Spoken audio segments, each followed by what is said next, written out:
ಬನಶಂಕರಿ ಎಂಬ ಹಳ್ಳಿ ಮಳೆಯ ಕಾಲದಲ್ಲಿ ಸುಂದರವಾದ ಪರಿಸರ ಮಧ್ಯೆ ಹೊಡೆದಾಡ್ತಿತ್ತು. ಈ ಹಳ್ಳಿಯಲ್ಲಿ ಕಾಳಿದೇವಿ ದೇವಾಲಯವೆಂದು ಪರ್ವತ ಎತ್ತರದಲ್ಲಿ ಇತ್ತು. ಆದರೆ ಹಳ್ಳಿಯ ಜನರು ಆ ದೇವಾಲಯಕ್ಕೆ ಹೋಗಲು ಹೆದರುತ್ತಿದ್ದರು.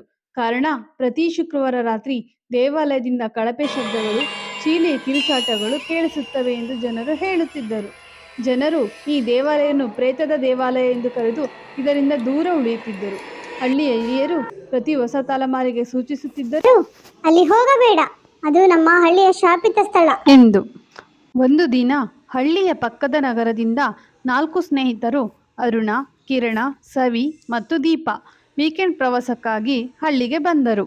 ದೇವಾಲಯದ ಬಗ್ಗೆ ಕೇಳಿ ಅವರು ಆ ರಹಸ್ಯವನ್ನು ಪರಿಹರಿಸಲು ತೀರ್ಮಾನಿಸಿದರು. ಹಳ್ಳಿಯವರು ಅವರನ್ನು ಎಚ್ಚರಿಸಿದರು, ನೀವು ಹೋಗಬೇಡಿ, ಶಾಪಿತ ಸ್ಥಳಕ್ಕೆ ಹೋದರೆ ಅಪಾಯ ಎದುರಿಸಬೇಕಾಗುತ್ತದೆ. ಆದರೆ ಆ ಯುವಕರು ವಿಶ್ವಾಸಹೀನರಾಗಿದ್ದರು.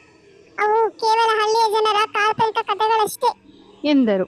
ಶುಕ್ರವಾರ ರಾತ್ರಿ 4 ಸ್ನೇಹಿತರು ಎತ್ತರದ ಪರ್ವತವನ್ನು ಏರಿ ಕಾಳಿದೇವಿ ದೇವಾಲಯಕ್ಕೆ ತಲುಪಿದರು. ಹಳೆಯ ದ್ವಾರ ಕುಸಿದು ಹೋಗಿತ್ತು. ಒಳಗಿರುವ ದೀಪಗಳು ನಂದಿ ಹೋಗಿದ್ದವು. ಆದರೆ ಕೆಲವೊಂದು ದೀಪಗಳನ್ನು ಅವರು ಬೆಳಗಿಸಿದರು.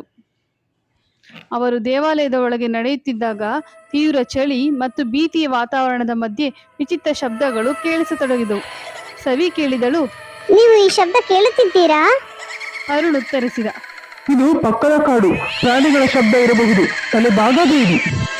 ಆ ದ್ವಾರವನ್ನು ದಾಟಿದ ಕ್ಷಣದಿಂದ ಅವರಿಗೇನೋ ಕೆಟ್ಟ ಅನುಭವ ತಟ್ಟಿದಂತೆ ಅನಿಸುತ್ತಿತ್ತು. ದೀಪ ಹಠಾತ್ ಗೆಲ್ಲಾಡುತ್ತಾ ಹಿಂದುಮುಖಿಯಾದಳು. ನಾನು ನನ್ನ ಹಿಂದೆ ಹೆಜ್ಜೆಗಳ ಶಬ್ದವನ್ನು ಕೇಳುತ್ತಿದ್ದೇನೆ, ಆದರೆ ಅವರು ಯಾರನ್ನು ಕಾಣಲಿಲ್ಲ. 4 ಭಯದಿಂದ ಕೆಂಗಟ್ಟು ಇನ್ನಷ್ಟು ಮುನ್ನುಗ್ಗಿದರು. ಅವರು ದೇವಾಲಯದ ಮುಖ್ಯ ಮಂದಿರವನ್ನು ತಲುಪಿದಾಗ ಗೋಡೆಯ ಮೇಲೆ ಬರವೆಯೊಂದು ಗಮನಕ್ಕೆ ಬಂತು. ಆ ಬರವೆಯಲ್ಲಿ ಕಾಳಿದೇವಿಯ ಶಪಥದ ಕಥೆಯನ್ನು ವಿವರಿಸಲಾಗಿತ್ತು. ಕೆಲವು ದಶಕಗಳ ಹಿಂದೆ ದೇವಸ್ಥಾನದ ಪೂಜಾರಿ ಮತ್ತು ಅವರ ಕುಟುಂಬವನ್ನು ದ್ರೋಹಿಗಳು ಕೊಂದಿದ್ದರ ಕತೆ ತಿಳಿಯಿತು. ದ್ರೋಹಿಗಳು ಕಾಳಿದೇವಿಯ ಖಜಾನೆಯನ್ನು ಲೂಟಿ ಮಾಡಿದ್ದರು. ಪೂಜಾರಿ ಕೊನೆಯ ಉಸಿರಿನಲ್ಲಿ ಶಪಥ ಹಾಕಿದ್ದರು, ಈ ಸ್ಥಳದಲ್ಲಿ ದ್ರೋಹಿಗಳ ಆತ್ಮಗಳು ಶಾಶ್ವತವಾಗಿ ಸುತ್ತಾಡುತ್ತವೆ. 4 ಅಜ್ಞಾತ ಶಕ್ತಿ ಅವರ ಸುತ್ತಮುತ್ತ ಇರುವಂತೆ ಅನಿಸಿತು. ದೀಪೆಯ ಕೈಯಲ್ಲಿ ಇರುವ ಲಾಟನ್ ನಂದಿ ಹೋಯಿತು. ಕಿರಣ ಎದರಿದ ಸ್ವರದಲ್ಲಿ ಹೇಳಿದ, ಇಲ್ಲಿ ಏನೋ ಭಯಾನಕವಾಗಿದೆ, ಬನ್ನಿ ನಾವು ಹಳ್ಳಿಗೆ ಹಿಂತಿರುಗೋಣ. ಆದರೆ ಅರುಣ ನಿರಾಕರಿಸಿದನು. ಇದು ನಮ್ಮ ಕಲ್ಪನೆ, ನಾವು ಈ ರಹಸ್ಯವನ್ನು ಪರಿಹರಿಸಿಯೇ ಹಿಂದಿರುಗೋಣ.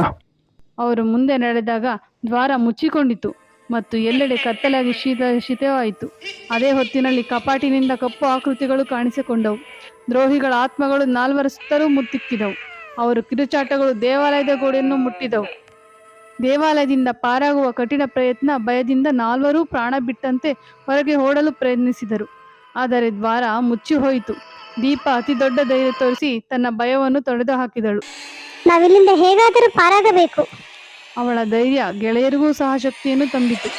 ಅವರು ಗೋಡೆಯ ಕಪ್ಪು ಚೀಲೆಯ ಮೇಲಿಟ್ಟ ಕೃತಿಯನ್ನು ನೆನೆಸಿ ದೇವಿಯ ಪೂಜೆಗೆ ತೀರ್ಮಾನಿಸಿದರು.